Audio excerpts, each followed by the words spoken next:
Class 10th में जब मैं पहुंचा तो मेरे मैथ में 27 मार्क्स आया और मैं फेल हो गया। अपने मम्मी ने बोला कि तुम ऐसे बैठे रहते हो, तुम ऐसे कायरों की तरह एक रूम में बंद रहते हो। उस टाइम तो मेरे आँखों में आँसू आ गए। ऐसा लगा कि मतलब कितनी हमारी गरीबी है और मैं कोई एक रिज़ल्ट नहीं दे पा रहा हूँ।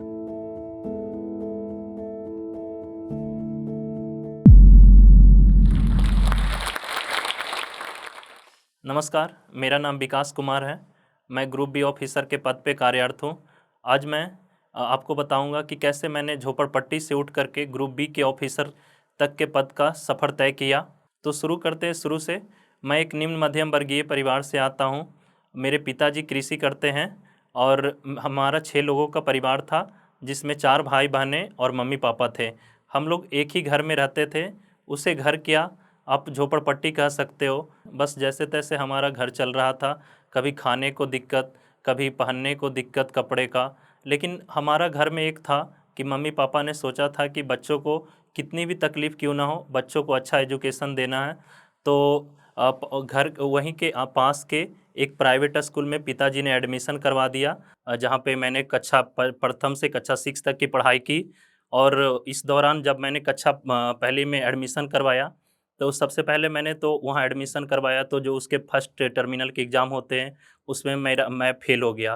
तो इससे मेरे को बहुत ज़्यादा निराशा हुई और घरवालों को भी लगा कि पढ़ाई पे ध्यान नहीं देता है।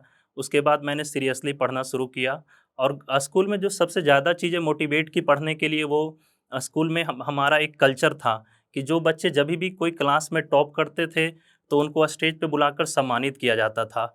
ये चीज़ों ने मुझे बड़ा मोटिवेट किया पढ़ने के लिए। तो मैंने सोचा कि क्यों ना मैं भी ऐसा करूँ कि क्लास में टॉप करूँ, तो एक मेरा भी एक रिकॉग्निशन बने।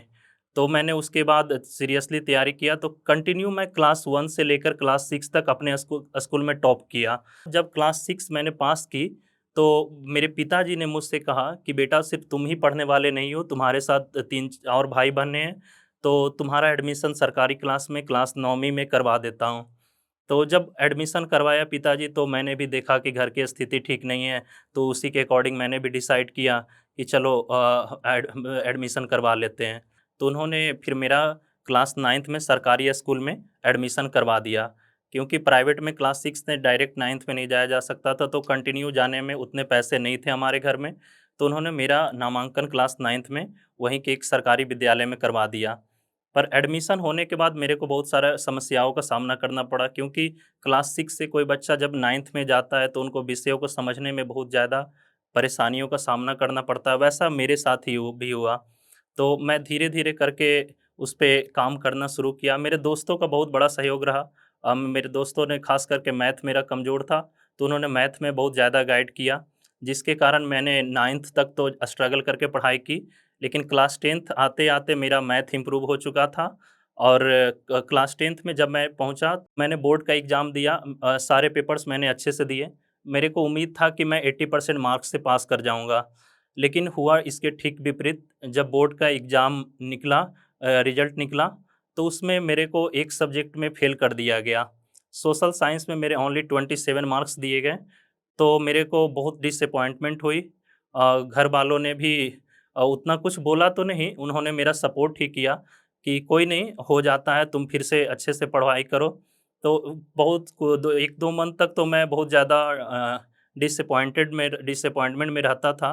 लेकिन उसके बाद किसी ने मुझे बताया कि अगर आपके मार्क्स कम आते हैं बोर्ड में, तो आप स्कूटनी के लिए अप्लाई कर सकते हो, अपने मार्क्स को चैलेंज कर सकते हो। तो मैंने स्कूटनी के लिए अप्लाई किया और स्कूटनी में अप्लाई करने के बाद 2-3 मंथ का जो टाइम था, तो उसके दौरान घर वाले ने, मम्मी ने बोला कि तुम ऐसे बैठे रहते हो, घर से बाहर निकलते नहीं हो, तुम ऐसे कायरों की तरह एक रूम में बंद रहते हो, ऐसे कब तक चलेगा? तो मैंने उनकी बातों से मोटिवेट होकर पढ़ना शुरू कर दिया। रिज़ल्ट तो निकला नहीं था, लेकिन 2-3 मंथ बाद स्कूटनी का रिज़ल्ट निकला। जो मेरे सोशल साइंस में 27 मार्क्स थे, वो 72 में चेंज हो गए, तो मैं फर्स्ट डिवीज़न से पास कर गया। तो इससे मुझे बड़ी मोटिवेशन मिला कि जो मैंने लिखा वो मार्क्स मिला। तो मैं आपको इस मंच के माध्यम से बताना चाहूँगा कि कभी भी अगर आप किसी एग्ज़ाम में फ़ेल होते हो, तो अपने आप को डिमोरलाइज़ ना फ़ील करके, कोई गलत कदम ना उठा के, आपको खुद पे भरोसा रख के अपने तैयारी को आगे बढ़ाते रहना होगा। जिससे आप जब जब तक अपने आप पे आपको भरोसा नहीं होगा तब तक आपको सफलता नहीं मिलेगी। मेरा 10th का रिजल्ट आ गया, तो उसके बाद जैसे सारे बच्चे लोग सोचते हैं कि 12th में क्या लें, पीसीएम लें या पीसीबी से करें, कि तो मैंने मेरा थोड़ा-सा मैथ में इंटरेस्ट था, इस कारण मैंने फिज़िक्स, केमिस्ट्री, मैथ को चुनते हुए अपनी 12th की प्रिपरेशन शुरू की। जैसे ही मेरा 12th खत पास हुए, तो उसके बाद मैंने सोचा आगे क्या करूँ? तो बस दिमाग में एक ही चीज़ था कि मेरे को मैथ में इंटरेस्ट था, तो मैंने मैथ को ही लेकर बीएससी में एडमिशन करवाया मैथ ऑनर्स से। और उसके लिए मैंने सोचा कि अब एक मेरे दोस्त ने बताया कि चलो हम किसी स्कूल में पढ़ाते हैं, जिससे हमारा खुद का पढ़ाई का खर्चा भी निकल जाएगा। तो मेरे को भी लगा कि चलिए कम से कम घर की स्थिति ठीक होगी, तो मैं उसके साथ स्कूल में पढ़ाने चला गया। लेकिन 3 मंथ पढ़ाने के बाद जब रियलाइज़ हुआ कि जो ₹1500 मेरे को पर मंथ स्कूल में दिए जाते हैं, इससे आखिर कब तक हमारा घर चलेगा? क्या मैंने इसी के लिए पढ़ाई किया था कि बस ₹1500 पर मंथ करके अपना जीवन यापन करूँ? तो एक दिन मैंने फिर घर पे पापा को कॉल किया, ये रियलाइज़ करके कि बताइए आगे क्या करना है? तो उन्होंने मेरे को सलाह दिया कि तुमको जो अच्छा लगता है तुम डिसीज़न करो, भले ही हमारे पास पैसे कम हों, तुम्हें अगर लगता है कि तुम घर पे बैठ के पढ़ना चाहते हो, तो आ जाओ।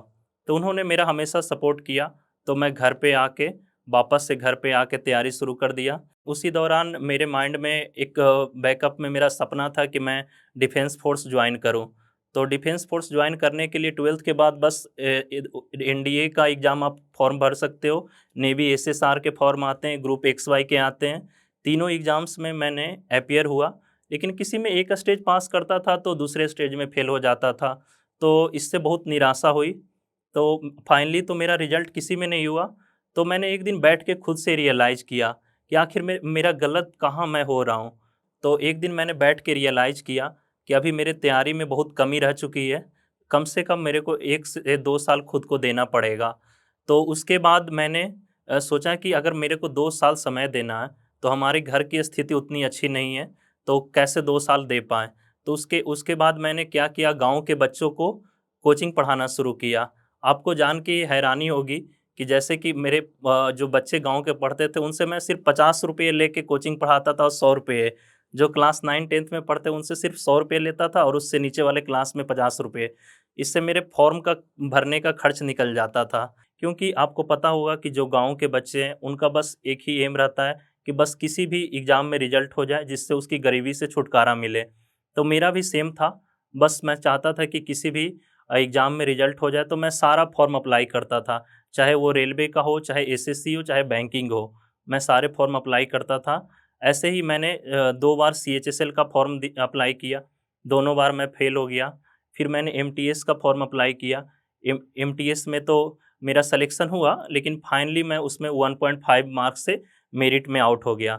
तो इससे बहुत डिसअपॉइंटमेंट हुई कि मैं 2 साल से कंटिन्यू पढ़ रहा हूँ, फिर भी मेरा फाइनली सिलेक्शन नहीं हो रहा है। तो एक मेरे को लगा कि मैं कहाँ लैग कर रहा हूँ। तो एक दिन मैंने सोचा कि आखिर मेरे कमी कहाँ रहता है। तो जब मैंने ये रियलाइज़ किया, तो मेरे को पता चला मेरा सब कुछ सही है, बस मेरा स्पीड जो क्वेश्चंस को करने की स्पीड है वो मेरे स्लो है। तो उसके लिए मैंने क्या किया कि मॉक टेस्ट परचेज़ किया और मैं रेगुलर मॉक फिर लगाना शुरू किया। तो मॉक लगाना शुरू किया तो फिर धीरे-धीरे फ्लो बनता गया और उसके साथ ही जब मैंने पार्ट 1, पार्ट 2 के एग्ज़ाम हो चुके थे बीएससी के 3rd ईयर का एग्ज़ाम होने वाला था और उसी दौरान जो फॉर्म भरने के लिए ₹4000 की आवश्यकता थी मेरे घर में। तो वो पैसा जब मैंने घर पे बोला पिताजी से कि ₹4000 की ज़रूरत है उस पैसे के लिए फॉर्म भरने के लिए, तो घर पे पैसे नहीं थे। तो माताजी ने बोला कि लो बेटा कोई नहीं आप अपनी पढ़ाई जारी रखिए, अब मेरे पायल हैं, आप पायल को बेच कर के फॉर्म भर दो। उस टाइम तो मेरे आँखों में आँसू आ गए। ऐसा लगा कि मतलब कितनी हमारी गरीबी है और मैं कोई एक रिज़ल्ट नहीं दे पा रहा हूँ कि इतनी गरीबी को अपनी गरीबी को कब मैं इसको ख़त्म करूँ। तो उस दिन मैंने प्रतिज्ञा की कि जभी भी मेरा फर्स्ट जो भी सैलरी मिलेगी किसी भी पोस्ट पे सिलेक्शन होने के बाद, तो सबसे पहली सैलरी से मैं अपनी माँ का पायल खरीद के दूँगा और मैंने उसे एक अपनी जिद की तरह अपने लाइफ़ में लिया। फिर मैंने बीएससी का एग्ज़ाम दिया, फाइनल एग्ज़ाम दिया और उसमें मैं पास हो गया अच्छे मार्क्स से। इसके बाद एमटीएस 2019 का फॉर्म निकला, मैंने अप्लाई किया, सीरियसली मैंने तैयारी की और प्री और डिस्क्रिप्टिव के पेपर उस टाइम होते थे, दोनों पास किया और फाइनल मेरिट लिस्ट निकला और मार्च में निकला और मैं फाइनली उसमें मेरा नाम आया और इनकम टैक्स डिपार्टमेंट में मेरा सिलेक्शन हुआ। और उसमें सिलेक्शन होने के बाद माँ ने बस इतना कहा कि चलो बेटा, हमारे ऊपर जो गरीबी का अभिशाप था, अब हमें उससे मुक्ति मिलेगी, कुछ हद तक ही सही मुक्ति मिलेगी और भी आगे तरक्की करो। तो बहुत मोटिवेशन मिला।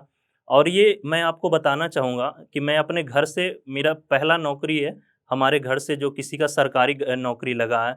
और इसके साथ ही मेरे गांव में भी अभी तक किसी भी बच्चे का सरकारी नौकरी कभी ज्वाइन नहीं किया था।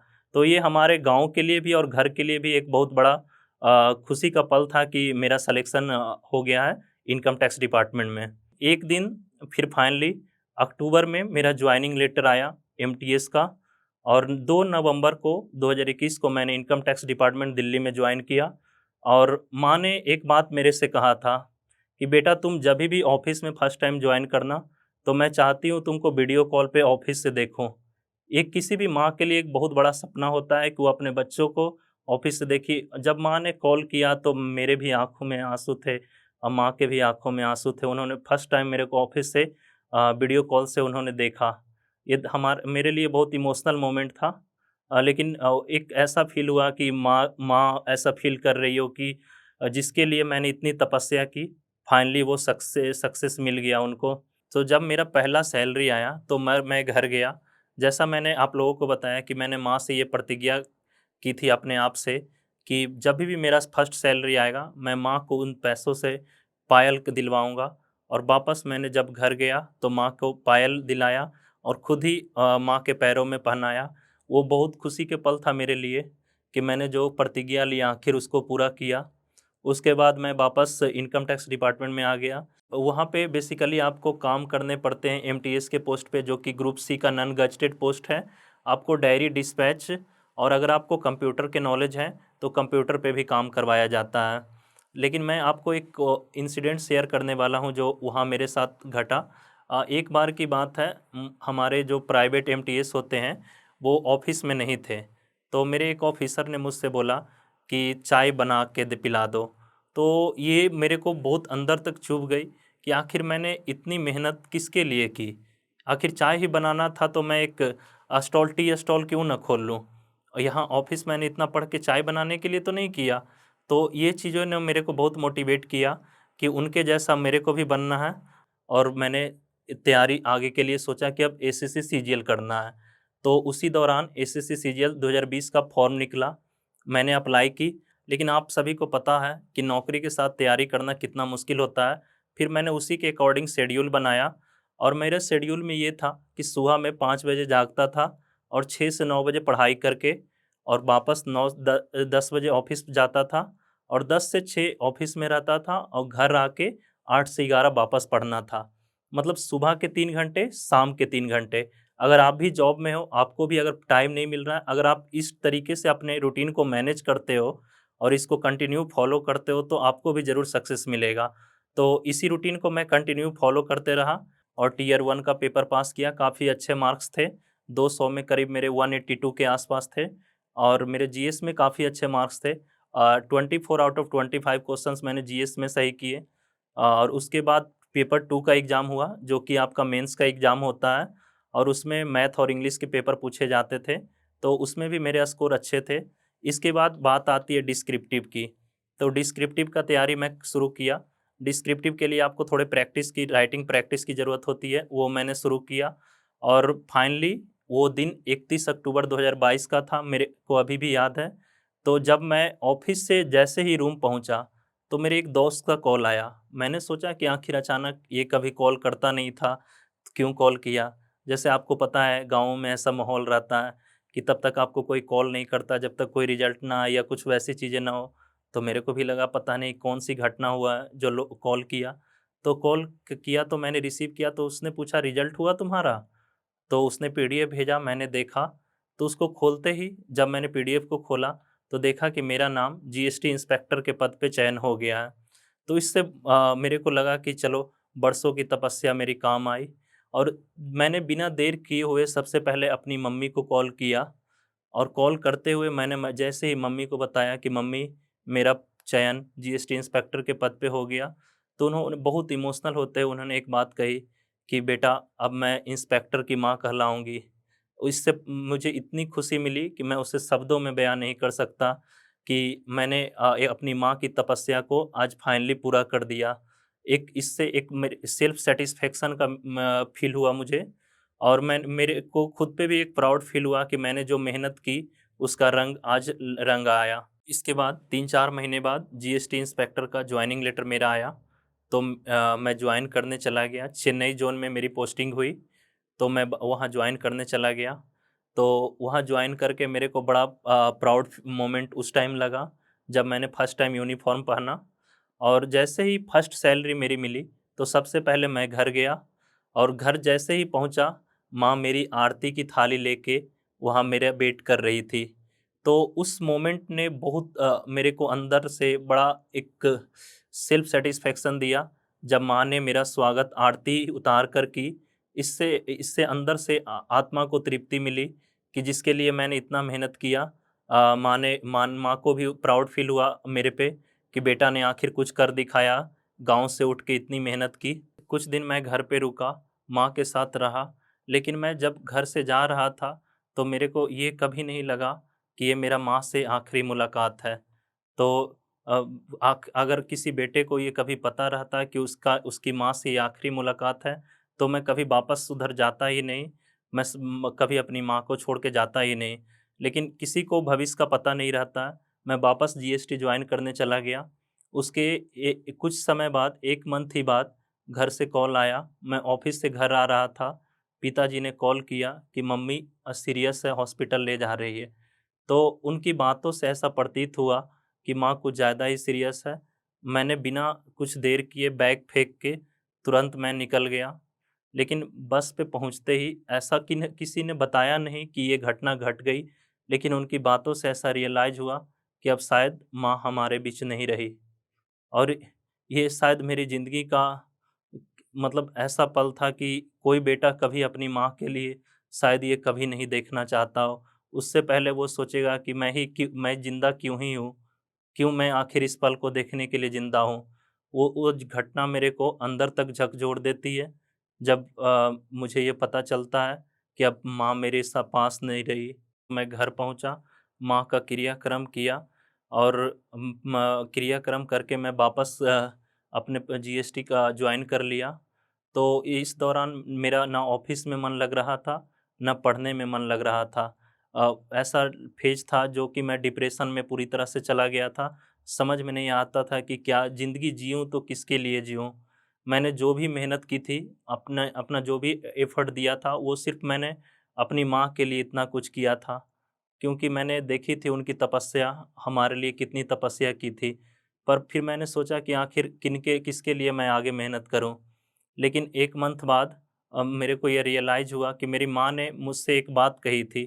पता नहीं उनको क्यों ऐसा लगता था कि वो ज़्यादा दिन अब हमारे बीच नहीं रहेगी। तो उन्होंने एक बात कहा था कि बेटा अगर हम नहीं रहें, तो तुम्हारा काम है कि तुम अपने छोटे भाई-बहनों और पिताजी का ध्यान रखना। तो मैं इन बातों से लेकर सोचा कि कब तक आखिर डिप्रेशन के फ़ेज़ में रहूँ। तो उसके बाद मैंने सोचा कि कोई वैसा एग्ज़ाम दूँ जिससे अपने घर के आस-पास पोस्टिंग मिले कि मैं घर को भी देख सकूँ, भाई-बहनों को भी देख सकूँ और पिताजी का भी देख सकूँ।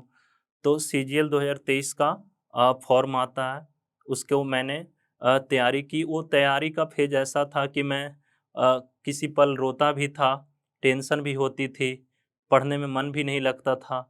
लेकिन कैसे-कैसे करके खुद को मोटिवेट करता ही रहता था कि नहीं, हमें अपने भाई-बहनों के पास जाना है अच्छा करके। तो मैंने टियर 1, टियर 2 के पेपर्स पास किए और पढ़ने का तरीका भी सेम था कि ऑफ़िस में से जो समय बचता था उसी दौरान मैं पढ़ाई करता था। तो आखिरकार 2023 का रिज़ल्ट आया और मेरा सिलेक्शन असिस्टेंट सेक्शन ऑफ़िसर के पद पे दिल्ली में मिनिस्ट्री ऑफ एजुकेशन में हो गया। इससे मुझे थोड़ी खुशी मिली कि एटलीस्ट घर के पास पोस्टिंग नहीं मिला, लेकिन घर के कम से कम कुछ पास तो मिला कि जिससे हम अपने घर के पास जाने में मेरे को कठिनाई ना हो और वहाँ पे चले जाएँ। उसके बाद मेरा दिल्ली का जॉइनिंग लेटर आया, तो मैंने दिल्ली में एएसओ का पद जॉइन कर लिया हूँ। तो मैं आप लोगों से बस इतना ही कहना चाहता हूँ कि आप कोई भी काम कीजिए पूरी शिद्दत से कीजिए।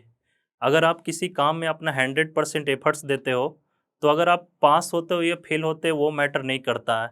तो मैं हमेशा एक बात अपने पे फॉलो करता था कि दुनिया से झूठ बोल दीजिए आप, लेकिन खुद से ईमानदार रहिए। आप अपने आप से जब तक ईमानदार रहोगे, तो आप ज़रूर ज़िंदगी में तरक्की करोगे। अंत में चंद पंक्तियों के साथ मैं अपनी वाणी को विराम देना चाहूँगा। माना कि अंधेरा घना है, माना कि अंधेरा घना है, लेकिन दिया जलाना कहाँ मना है। तो क्यों ना आप अपने अंदर आत्मविश्वास का दिया जलाइए और खुद के लिए आप खुद पे भरोसा करके मेहनत कीजिए। और दिया जलाने का अर्थात हुआ कि आप कितनी भी कठिनाइयों से क्यों ना गुजर रहे हो, कितनी भी समस्याएं आपके साथ क्यों ना हो, लेकिन अगर आप खुद पे भरोसा रखते हो और अपने काम के प्रति आप ईमानदार रहते हो, जो भी काम कीजिए आप उसको 100% एफर्ट दीजिए। आप फिर आपको कोई भी रिज़ल्ट हो, आप कभी उस पे आपको शर्मिंदगी महसूस नहीं होगी कि मैंने अपना 100% नहीं दिया। तो बस मैं आपको इतना ही कहूँगा कि आप अपने काम के प्रति ईमानदार रहिए और अपना 100% दीजिए। अंत में मैं जोश टॉक्स को धन्यवाद कहना चाहता हूँ, जिन्होंने एक गाँव के बच्चों को एक मंच दिया कि वो अपनी कहानी को आप लोगों के सामने शेयर करें और ये कहानी आप सभी को मोटिवेट करेगी। इसके लिए मैं जोश टॉक्स का धन्यवाद कहना चाहूँगा। बस इतना ही कहना चाहता हूँ। जय हिंद दोस्तों।